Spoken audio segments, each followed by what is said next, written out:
له فلا هادي له ونشهد أن لا إله إلا الله وحده لا شريك له الذي أرسله بالحق بشيرا ونذيرا وداعيا إلى الله بإذنه وسراجا منيرا فقد قال الله تعالى في كلامه المجيد وفرقانه الحميد أعوذ بالله من الشيطان الرجيم بسم الله الرحمن الرحيم قل إن كنتم تحبون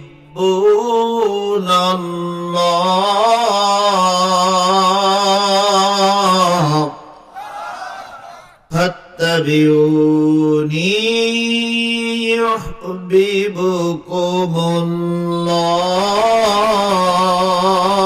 الله ويغفر لكم ذنوبكم والله غفور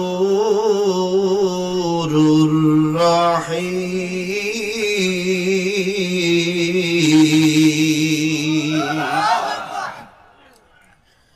قل أطيعوا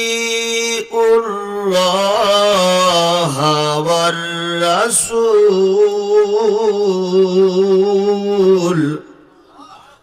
فإن تولوا فإن الله لا يحب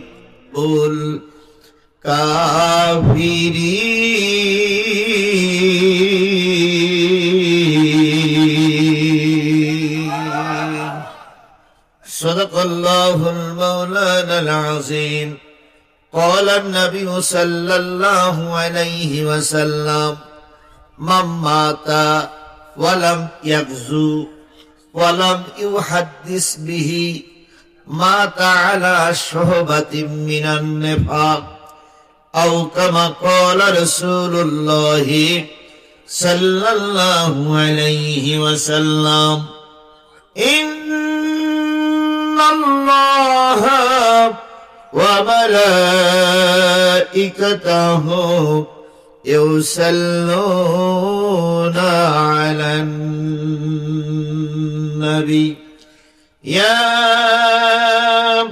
أيها الذين آمنوا صلوا عليه وسلموا تسليما اللهم صل على محمد وعلى آل محمد كما صليت على إبراهيم وعلى آل إبراهيم إنك حميد مجيد اللهم بارك على محمد وعلى آل محمد كما باركت على إبراهيم وعلى آل إبراهيم إنك حميد مجيد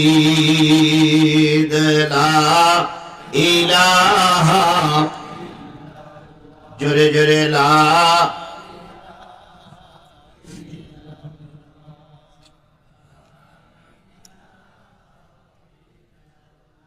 لا إله إلا الله মুহাম্মাদুর রাসূলুল্লাহ লা ইলাহা লা ইলাহা লা ইলাহা ইল্লাল্লাহ মুহাম্মাদুর দিনের নবীজি আমার ইতিম ছিলেন, দিনের নবীজি আমার গরিব ছিলেন। ও নবী 6 মাসের কালে পিতাহারা হইলেন, দুনিয়াতে এসে নবী পিতাকে না দেখিলেন, দিনের নবীজি আমার ইতিম ছিলেন, দিনের নবীজি আমার গরিব ছিলেন। ও নবী 6 বছর কালে মাতাহারা হইলেন, দুঃখের সাগরে নবী ভাসিতে লাগিলেন, দিনের নবীজি আমার ইতিম ছিলেন, দিনের নবীজি আমার গরিব ছিলেন। ও নবী ছাগল চরাতেন, নবী মাঠে বেড়াতেন, নবী ছাগল চরাতেন, নবী মাঠে বেড়াতেন, হালিমার গৃহে নবী বসত করিতেন, দিনের নবীজি আমার ইতিম ছিলেন, দিনের নবীজি আমার গরিব ছিলেন। লা ইলাহা, জোরে জোরে লা ইলাহা লা ইলাহা লা ইলাহা মুহাম্মাদুর রাসূলুল্লাহ লা ইলাহা লা ইলাহা লা ইলাহা ইল্লাল্লাহ মুহাম্মাদুর রাসূলুল্লাহ।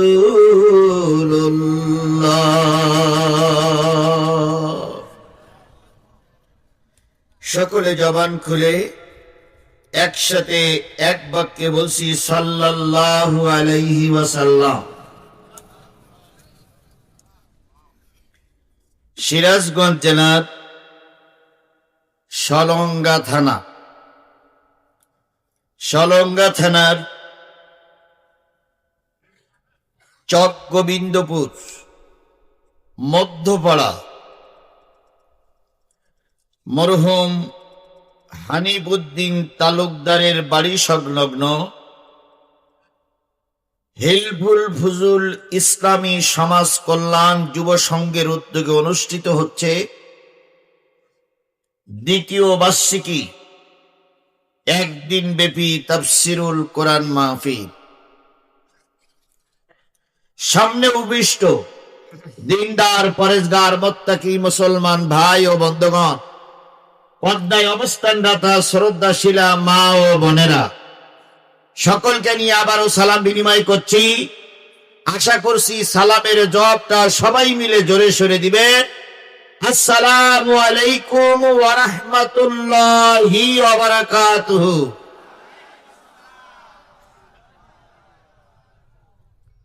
আল্লাহ পাকের দরবারে লক্ষ্য করি শুকরিয়া, যিনি আপনাকে আমাকে সুস্থ রেখেছেন। সুস্থতার চাইতে বড় নিয়ামত আর পৃথিবীতে কিচ্ছু নাই। আপনি না খেয়ে থাকেন, দুঃখ নাই, পরনে কাপড়টা ছেড়া তাও ব্যথা নাই, মাথায় তেল নাই তাও অসন্তুষ্ট না। যদি আল্লাহ কোনো রোগ না দেয় তাহলে মনে করবেন পৃথিবীর সবচেয়ে সুখী মানুষ আপনি। তাহলে সুস্থতার চাইতে বড় নিয়ামত আর পৃথিবীতে কিছু আছে? তাহলে সেই সুস্থ রাখেন কে, আবার অসুস্থ করে দেন কে?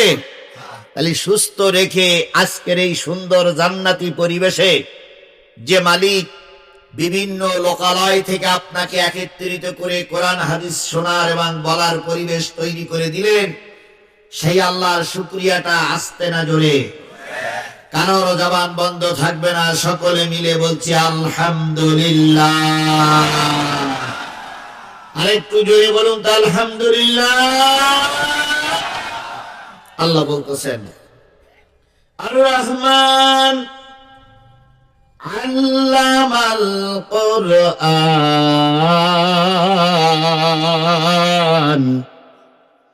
খালাকাল ইনসান আল্লামাহুল বায়ান।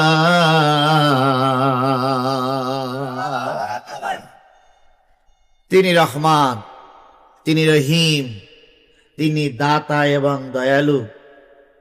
তিনি আমাদের কোরআন শিখাইয়েছেন। খালাকাল ইনসান, মানুষ সৃষ্টি করেছেন। আল্লামাহুল বায়ান, সেই মানুষকে সুন্দর কথা বলার শক্তি সমর্থ কে দিয়েছে? তাহলে সেই আল্লাহর শুকরিয়াটা যদি না করি আল্লাহ অসন্তুষ্ট হয়ে যাবে না ভাই? তাহলে সেই আল্লাহর শুকরিয়া আদায় করছি, আবারও বলছি আলহামদুলিল্লাহ। কার শুকরিয়া আদায় করলাম? খুশি হলো কে?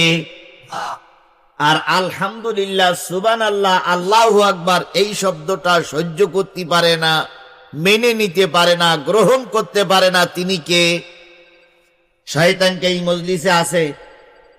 বুঝে শুনে বললেন ভাই, শয়তানকে এই মজলিসে আছে? দেখাই দেন তো। আমি জীবনে কোনোদিন শয়তান দেখিনি, আজকে অন্তত দেখি বাড়ি যাই। আর সমস্ত বাংলাদেশে ওয়াজ করবার বলো সিরাজগঞ্জে শয়তান দেখি আসছে, দেখাই দেন। দেখা যায় না তো আপনারা বলতেছেন কেন? আছে? নাই। এইবার নাই, আর একজন বলতে আছে, তাহলে কোনটা সঠিক? নাই। আচ্ছা, আবার বলে আছে। আচ্ছা, দেখি কোনটা সঠিক। আচ্ছা বলুন তো, এই যে খোলা ময়দান, এই খোলা ময়দানে ঘন্টা 2 পরে শিয়ালে খেলা করবে, এই ময়দানে আপনারা বসে আছেন কোরআন শরীফ শোনার জন্য। বলুন তো, এই ময়দানটার মর্যাদা বেশি না মসজিদের মর্যাদা বেশি? নিঃসন্দেহ মসজিদের মর্যাদা বেশি। আচ্ছা, মসজিদে কি শয়তান থাকে? থাকে? থাকে? যদি নাই থাকবে তো জুতো চুরি করে কারা?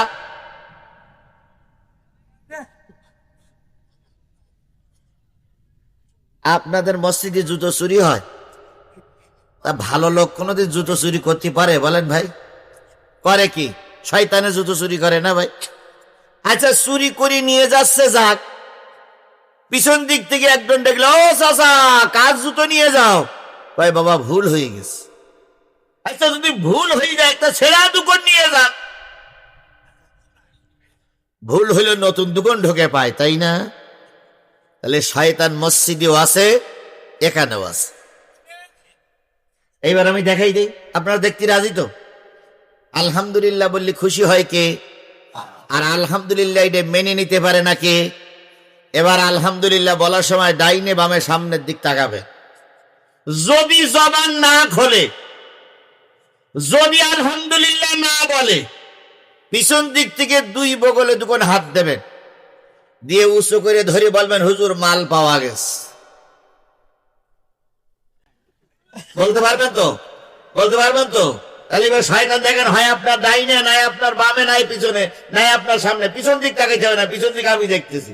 তাহলে সামনে বামে ডাইনে বামে সামনে তাকায়ে জোরে সরে মহান মালিকের শুকর আদায় করে বলছি আলহামদুলিল্লাহ।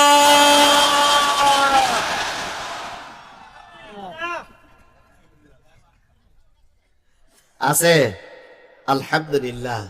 যা ছিল যে জোরে চিল্লান দিয়েছেন সেই চিল্লানিতে চলে গেছে। আল্লাহ শয়তান মুক্ত অবস্থায় আমাদের কোরআনের মাহফিল শেষ করার তৌফিক দান করুন। আরেকটু জোরে বলেন আমিন।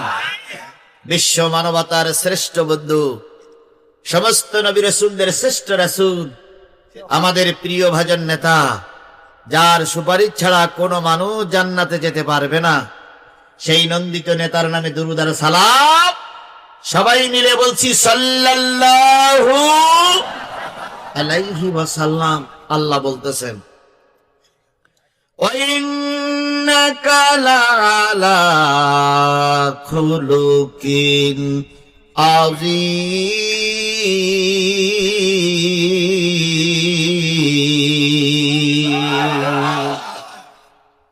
ওগো নবী, আমি আপনাকে সর্বোত্তম চরিত্রের অধিকারী বানাইছি। কে বলছেন? নবীজির চাইতে ভালো মানুষ সমাজে কেউ ছিল? নবীজির চাইতে ভালো মানুষ সমাজে কেউ আছে? নবীজির চাইতে ভালো মানুষ কিয়ামত পর্যন্ত তালাশ করলে আর আমরা পাবো? তাহলে নবীর চরিত্রের সঙ্গে কারোর চরিত্রের মিল হবে? বলুন তো, ওই নবী পৃথিবীতে এসেছিলেন কোন মাসে? রবিউল আউয়াল মাসে। কত তারিখ? রাতে না দিনে? হ্যাঁ, রাতেও নয় দিনও নয়। আল্লাহ নবী, বিশ্ব নবী, বিশ্বের সর্বশ্রেষ্ঠ মানুষটা যখন দুনিয়ার মুখ দেখবেন, পেটে ব্যথা অনুভূত হলো। আমেনা ঘরের ভিতর থেকে কাঁদতেছে, মালিক, কয়েকদিন স্বপ্ন দেখেছি সবচেয়ে ভালো মানুষটা আমার পেটের ভিতরে। কে যেন আমার দরজায় ডেকে বলে গেছে, আমেনা, পৃথিবীর সেরা মানুষ তুমি দুনিয়ার মুখ দেখাবে, তার সঙ্গে যেন কোনো বিয়াদবি না হয়। ও আমার রব, সেই সেরা মানুষটি, শ্রেষ্ঠ মানুষটি এখন দুনিয়ার মুখ দেখবে। পেটে আমার ব্যথা অনুভূত হচ্ছে, কিন্তু আমি খেয়াল করতেছি আমার পাশে বসে একটু সুস্থ বা সান্ত্বনা দেওয়ার মতন একটা লোকও আমার পাশে নাই।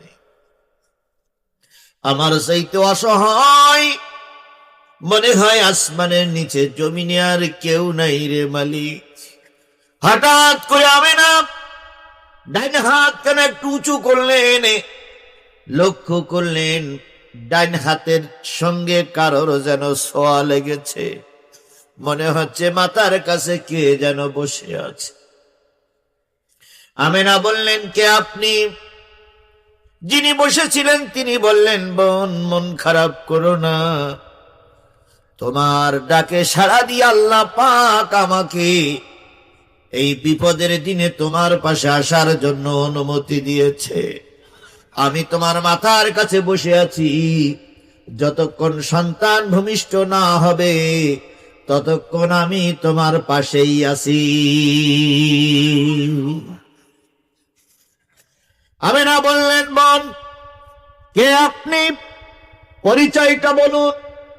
উনি বললেন, আমি আর কেউ নয়, গোটা বিশ্বের সমস্ত মানুষের আদি মাতা হাওয়া আলাইহিস সালাম। তাহলে যার কেউ নেই তার ব্যবস্থা কে করে? আমেনা বলেন, আমি বাম পাশে হাতটা একটু নাড়ালাম, নাড়ানোর পর আর একজন মহিলার হাত গায়ে আমার হাত লাগলো। আমি জিজ্ঞেস করলাম, আপনি কে? তিনি বললেন, আমি ঈসা নবীর মা হযরতে মারিয়াম।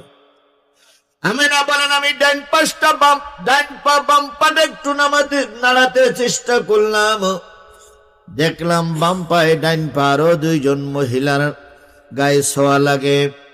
আমি জিজ্ঞেস করলাম আপনি কে? তখন ওই মহিলা বলল, আমি ফেরাউনের স্ত্রী আসিয়া। তুমি বিপদে পড়েছো, মালিক তোমার খেদমতের জন্য জান্নাত থেকে আমাদের প্রেরণ করেছে। তাহলে অসহায় নবীর পাশে কে ছিল না, কিন্তু আল্লাহ তার পাশে থাকার ব্যবস্থা করে দিয়েছে। সুবহানাল্লাহ। নবীজি জন্ম নিলেন রাতে না দিনে? কথা বলেন, রাতে না দিনে? রাতও নয়, দিনও নয়, তখনও পর্যন্ত রাতের আধার শেষ হয়ে যায়নি, পূর্ব দিগন্তে বেলা উকি মারিনি। এমত অবস্থায় আল্লাহর নবী মুহাম্মদ রাসূলুল্লাহ সাল্লাল্লাহু আলাইহি সাল্লাম দুনিয়ার মুখ দেখলেন। 3-4 জন মহিলা যারা এসেছিল সান্ত্বনা দিয়ে কাপড়ের ভিতরে নবীকে জড়িয়ে আমেনার কোলে দিয়ে বললেন, বোন, তোমার সন্তান তুমি হেফাজত করো, আমরা দোয়া করে চলে গেলাম। জান্নাতি নারীগুলো যখন চলে গেল, আমেনা কাঁদতেছে, আল্লাহ, আজকে আমার এই সন্তানের মুখ দেখে সবচাইতে যিনি বেশি খুশি হতেন তিনি আমার স্বামী, কিন্তু আজকে কষ্ট লাগে, পৃথিবীতে সবাই আছে, নবীজির বাপ আজকে দুনিয়ায় বেঁচে নাই। নবীজির জন্য রকমারি কাপড় কিনবে, নবীজির গালে চুমা দিবে, নবীজির গালে মিষ্টি খাওয়াবে বলে অর্থের জন্য তিনি চলে গিয়েছিলেন, কিন্তু আজকে নিয়তির কি নির্মম পরিহাস, আমার সন্তান আছে, আমি আছি, কিন্তু সন্তানের বাবা নাই। নারীরা জানে সন্তান ভূমিষ্ঠ হওয়ার পরে স্বামী পাশে থাকা কত আনন্দের ব্যাপার। কান্নাকাটি করে নবীজিকে বাম পাশে রেখে একটু বিশ্রাম নিচ্ছে নামে না। এমন সময় হালিমা, তো এমন সময় উম্মে হানি নবীজির ফুপি আম্মা ঠিক পাইলেন ভাবির কোল জুড়ে একটা চাঁদের মতন সন্তান এসেছে। উম্মে হানি ছুটে এসে বললেন, ভাবি যান, শুনলাম তোমার একটা চাঁদ মাখা সন্তান আল্লাহ দিয়েছে। কয় হ্যাঁ। ঘরটা অন্ধকার কেন? নবীজি কেঁদে কেঁদে বললেন, বোন, এত বড় একটা ভালো মানুষ আমি জন্ম দিলাম, ঘরে লণ্ঠন জ্বালানোর মতন কোনো তেল নাই। তাহলে কত অসহায় পরিবেশের ভিতরে আল্লাহর নবী দুনিয়া আসলেন। উম্মে হানি বলেন, আমি ঘরের ভিতরে ঢুকলাম, নবীকে কোলে নিলাম, ঘরটা অন্ধকার। এবার নবীর চেহারার থেকে কাপড়টা সরাই দিলাম। নবীর চেহারার থেকে কাপড়টা সরাই দেওয়ার পর নবীর চেহারায় যে আলো হয়েছে, সেই আলোয় আমেনার ঘরটা ঝলমল হয়ে গেছে। তার মানে নবীর চেহারা এত উজ্জ্বল ছিল, নবীর চেহারার কারণে অন্ধকার ঘরটা আলোকময় হয়ে গেছে। উম্মে হানি বলেন, আমি নবীজির গালে চুমা দিলাম।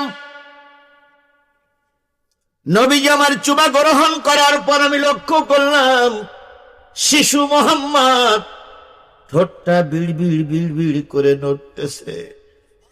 আমি গালে চুমা দিয়ে বললাম, ভাতিজা, কয়েক ঘন্টা আগে দুনিয়ায় এসেছো, কথা বলতে পারো না, অথচ মুখটা বিড় বিড় বিড় বিড় করে তুমি কি বলতেছো?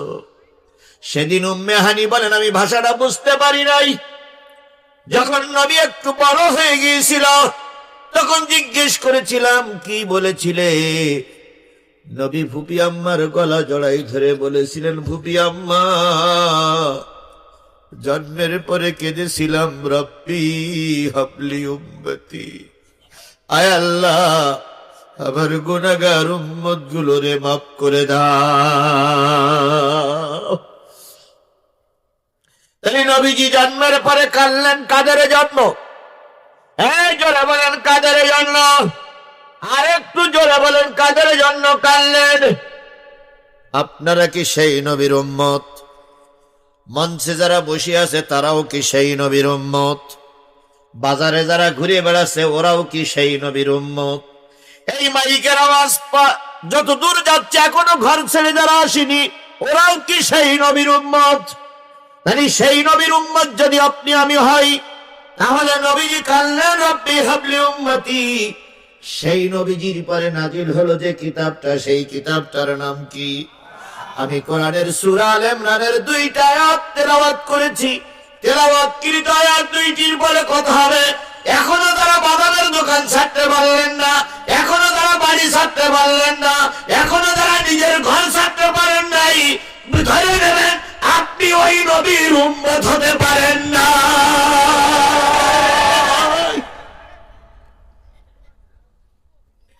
আমরা তো সেই নবীর উম্মত নাকি? তাহলে ওই নবীর নাম শোনার পরে যদি কেউ দুরূদ শরীফ না পড়ে, তাহলে তার চাইতে কৃপণ ব্যক্তি আর কেউ নাই। তাই রসুলের নামে দুরূদ আর সালাম দিয়ে শুরু করছি, কারো জবান বন্ধ থাকবে না, সকলে মিলে বলছি সাল্লাল্লাহু আলাইহি ওয়াসাল্লাম। রসুল পৃথিবীতে ছিলেন কত বছর? 63 বছর বয়সে তিনি মৃত্যুবরণ করলেন। যেদিন মৃত্যুবরণ করেছিলেন সেই দিন কি বার ছিল? সোমবার। আল্লাহ নবী মৃত্যুবরণ করলেন সোমবারে। সোমবারের দিন দাফন কাফন হলো না, মঙ্গলবারের দিনও দাফন কাফন হয়নি। হলো কি বারের দিন? বুধবারের দিন। তাহলে কয়দিন দুনিয়ায় রাখা হলো? আরো জোরে বলেন, কয়দিন দুনিয়ায় রাখা হলো? এখানে যত লোক উপস্থিত আছেন সকলের হৃদয়ের কান দিয়ে শুনবেন। রসুলের মৃত্যুর পরে দুনিয়ায় রাখা হলো কয়দিন? 3 দিন। অথচ আল্লাহর নবী দুনিয়ায় থাকা অবস্থায় বলেছে 3টে কাজ খুব তাড়াতাড়ি করবে। 1 নম্বর, যদি কেউ মারা যায় তাড়াতাড়ি কবরস্থ করবে। 2 নম্বর, ছেলে মেয়ে যদি বয়স হয়ে যায় তাড়াতাড়ি বিয়ে দেবে। 3 নম্বর, খাদ্য যদি সামনে আসে তাড়াতাড়ি গ্রহণ করবে। এই 3টা হাদিসের ভাষা। এটাকে আপনারা বিশ্বাস করেন? আপনারা বিশ্বাস করলু কি আর না করলু কি, এটা সঠিক না বেঠিক আলেমেরা বুঝবে। কথা বলেন ঠিক না বেঠিক? তাই আলেমরা যদি বলে সঠিক, আপনারা কি মেনে নেবেন? হুজুরের কথা ঠিক তো? ঠিক। দলিল জাগাতে নিলাম। আল্লাহ নবী বলেছেন মানুষ মারা গেলে তাড়াতাড়ি কি করো? তাহলে এটা কি রসুলের জন্য প্রযোজ্য ছিল না? ছিল না। এই হাদিসটা কি সাহাবারা জানতেন না? জানতেন না। তারপরে 3 দিন দুনিয়ায় রাখা হলো। নিশ্চয়ই সাহাবীরা ভুল করেছে। মহাজালা। আপনারা আগে বললেন হাদিসের কথা, আবার 3 দিন দুনিয়ায় রাখলেন, তাহলে সাহাবীরা কি ভুল কাজ করেছে? না। তাহলে ঘটনাটা কি? ঘটনাটা হলো রাসূল মৃত্যুবরণ করার পরে সোমবারের দিন আনসার আর মুহাজিররা মসজিদ ভরে গেল। হাজার হাজার আনসার সাহাবী মসজিদে বসে গেল। সোমবারের রাত মাঝরাত পর্যন্ত সকলে একত্রিত হয়ে নতুন নেতা নির্বাচন করতে পারলেন না। কেউ বলতেছে আনসারের থেকে নেতা হবে, কেউ বলতেছে মুহাজির থেকে নেতা হবে। ধরে নেন এখন 2 দল বলতেছে জামাত দেশ শাসন করবে, আর এক দল বলতেছে না বিএনপিরাই দেশ শাসন করবে। এখন ওই নিয়ে হইছে গুতু গুতি গুতু গুতি। অথচ এই জামাত আর বিএনপি 17 বছর ময়দানে আন্দোলন করেছে। এমন কোন নেতা নেই জেল খাটিনি। কথা বলেন ঠিক না ঠিক? এমন কোন হুজুর নাই মামলা খাইনি। সবাই মিলে দেশে আন্দোলন করে সেই স্বৈরাচারকে দাঁড়ালাম, ফেরাউনের বাচ্চাকে দাঁড়ালাম। এখন আমরা শান্তিতে থাকবো, কিন্তু এখন আবার নতুন করে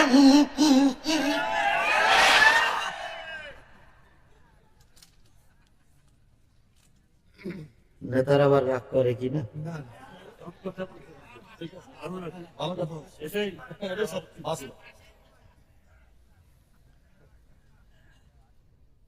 আনসার আর মুহাজিরদের ভিতরে কে নেতা হবে? আনসার নেতা হবে না বিএনপি? আনসার নেতা হবে না মুহাজির নেতা হবে? এই নিয়ে যখন আন্দোলন, তখন সোমবারের দিন শেষ হয়ে গেল। রসুলকে কবরে রাখা সম্ভব হলো না। মঙ্গলবারের দিন আবার মসজিদে সবাই ভোটাভুটিতে বসে গেল। আনসারদের দলের ভিতরে পরবর্তী খলিফা হবে না, মুহাজিরদের ভিতর থেকে পরবর্তী খলিফা হবে।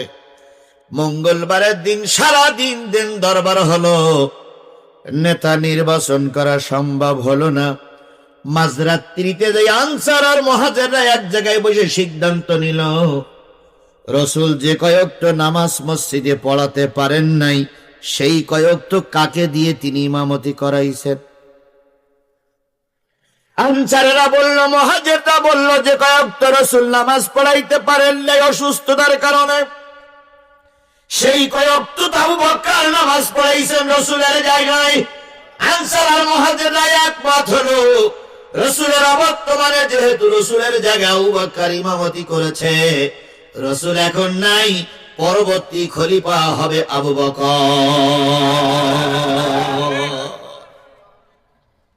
এই যে সিদ্ধান্ত হলো দুই পক্ষের, এটাই হলো ভোট, এটাই হলো সমর্থন, এটাই হলো মেনে নেওয়া বা সমর্থন করা, সাপোর্ট করা, ভোট দেওয়া। এটাই হলো তৎকালীন যুগের ভোটের ব্যবস্থা, এই রকমের ছিল। মঙ্গলবারের দিন সারাদিন চলে গেল, বুধবারের দিন আল্লাহ রসুলকে কবরস্থ করা হলো। এবার বাংলাদেশের মুসলমানেরা সিদ্ধান্ত নেবেন, রাসূলের হাদিসকে ওভারটেক করে 3 দিন দুনিয়ায় রাসূলকে রাখা হলো কি নির্বাচন করার জন্য। তাহলে বোঝা গেল যারা যারা চাইতে নেতা নির্বাচন করা জরুরি। নেতা নির্বাচন করা কি? এই কথা বলি, নেতা নির্বাচন করা কি? সেই নেতা নির্বাচন করার সময় আসতেছে আমাদের। সুতরাং আল্লাহ রসুলকে 3 দিন দুনিয়ায় রেখে নেতা নির্বাচন করা যদি জরুরি হয়, তাহলে বুঝতে হবে নেতা নির্বাচন করা নফল নয়, নেতা নির্বাচন করা সুন্নাত নয়, নেতা নির্বাচন করা ওয়াজিব নয়, নেতা নির্বাচন করা ফরজ। সেই নেতা যেমন তেমন লোক হলে দেশের 12টা বাজবে। এই জন্য সেই নেতা নির্বাচন করব সৎ, যোগ্য, একনিষ্ঠ, যার দ্বারা এই এলাকার মানুষের উপকার হবে। আমরা সবাই মিলে আগামীতে সেই নেতা নির্বাচন করব ইনশাআল্লাহ। তাহলে রসুলকে 3 দিন ডাকলেন শুধুমাত্র নেতা নির্বাচন করার খাতিরে। সেই রসুলের উম্মত আমরা, রসুলের হাদিসকে ফলো করে আগামীতে চলবো ইনশাআল্লাহ বলেন। এই রসুলের মত এবং পথের পরে এখানে বসেছি। কে কোন দলের সমর্থক ওটা আমার পরিচয় নয়। আমার পরিচয় আমি একজন মুসলমান, আমার পরিচয় আমি ইসলাম ধর্মের লোক, আমার পরিচয় নামের পুরোপুরি মোহাম্মদ শেষে ইসলাম, আমার পরিচয় চামড়া কেটে বাদ দেওয়া হয়েছে, আমার পরিচয় আমি এক কালেমার উপরে বিশ্বাস করি। আমার আল্লাহ এক, আমার রসুল এক, আমার কোরআন এক, আমার ধর্ম এক। আমি আল কোরআনের বাইরে যেতে পারি না, কারণ আমি আল্লাহর গোলাম।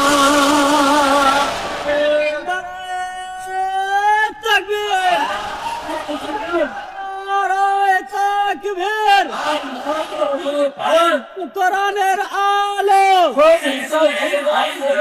সংসদে জল, ইসলামের শত্রুরা সব কিছু দেখা শেষ। ইসলামের বাংলাদেশ।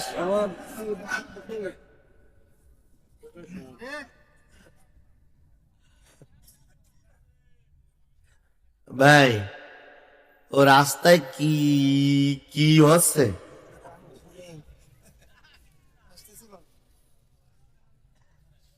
তাহলে নেতা নির্বাচন করে কি সুন্নত? নফল? ফরজ? কার নির্দেশ?